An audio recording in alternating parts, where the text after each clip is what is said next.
Welcome to the WooCommerce Wallet System, a smart way to add digital wallet features to your store. Customers can recharge, earn cashback, and pay with ease. Admins can set rules, manage withdrawals, and track activity effortlessly.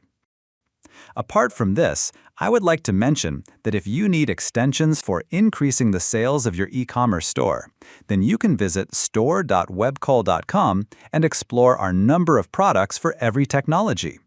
We also have the user guide for the same in our blog sections, from where you can check the features and configuration and get to know the functionality of the extensions as well.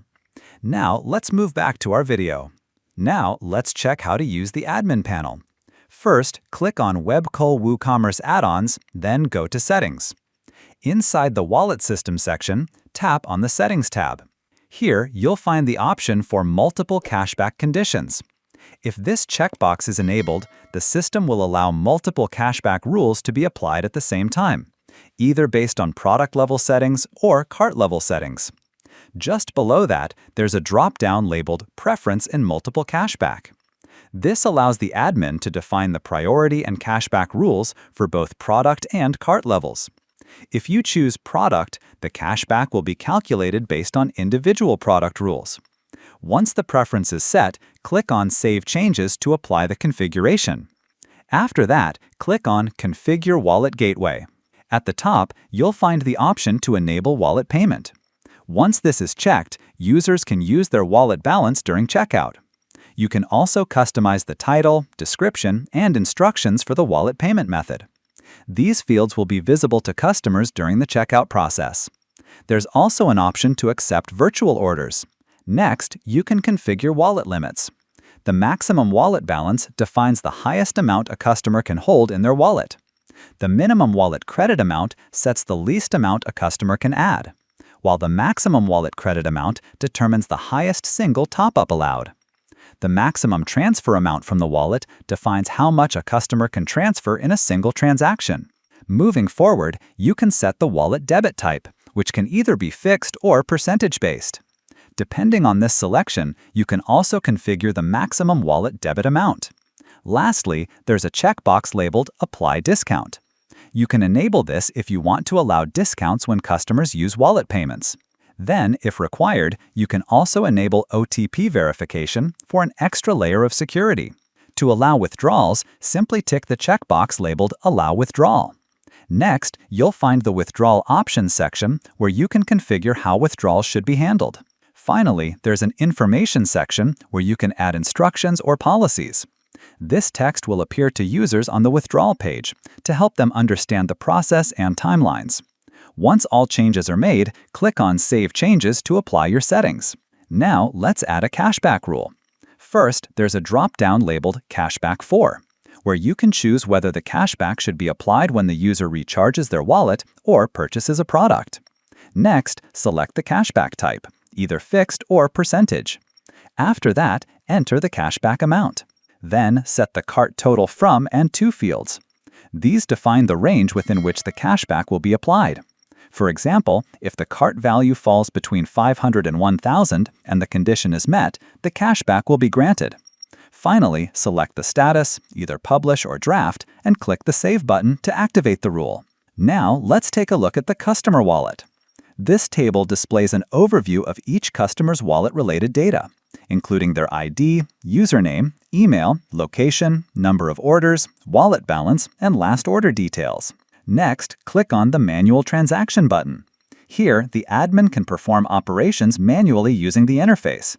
This is typically used for giving promotional credits, resolving wallet issues, or correcting wallet balances. Enter or search for the customer name to whom the transaction applies. Then, specify the amount to be credited or debited. In the Action dropdown, select whether you want to credit or debit the amount. In this case, I'm selecting Credit. Now, add a transaction note and click on Update Wallet. You'll see a confirmation message indicating that the amount has been credited successfully. Now, let's check the Transaction section. In this area, the admin can view all wallet-related transactions. Next, let's move to the Withdrawal tab. Here, the admin can view and manage all wallet withdrawal requests made by customers. Each entry displays the user's details, the method of withdrawal, the amount, the status, and the request date.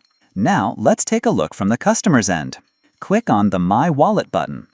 After visiting the wallet page, the customer can recharge their wallet by entering an amount within the defined limits. For now, I'm entering 20. Click on the Add to Wallet button. Then click on View Cart, followed by Proceed to Checkout. Enter the billing details, and finally, click on Place Order. Now your wallet is recharged once the admin completes the order. To do this, let's switch back to the admin panel. In the Customer Wallet section, click on the View Order button. Then select the order and change its status to Complete. Once the admin marks the order as complete, the amount is added to the customer's wallet. Now let's check the Wallet Transfer feature. This option allows customers to send wallet funds to other users. Click on Wallet Transfer, then select the recipient by username or email. After selecting the recipient, enter the amount you want to transfer. Next, write a transaction note. Once the note is added, click on the Transfer button. Now 10 euros have been successfully transferred to Billy's account. Let's move on to the withdrawal process. To initiate a withdrawal, the customer must first add a withdrawal method by clicking the Add Withdrawal button. Here, select the payment option, enter a title, and provide the necessary details. Then, click on the Submit button. Now, select the withdrawal method and enter the amount you wish to withdraw. Then, click on the Withdrawal button. Your withdrawal request has now been submitted successfully. This request will be either approved or rejected by the admin. Let's check how the admin can manage this. For that, let's switch back to the Admin panel. Click on the Withdrawal tab. Then click on View Withdrawal. Change the status from pending to either approved, rejected, or canceled. Add a comment if needed, and once everything is done, click on Submit. Now let's check this from the customer's end. Refresh the page, and as you can see, the status has changed from pending to approved. And that's all about the functionality of this module. I hope you like it. If you have any questions, please contact us at support@webkul.com or raise a ticket at webkul.uvdesk.com. Thanks for watching and stay tuned.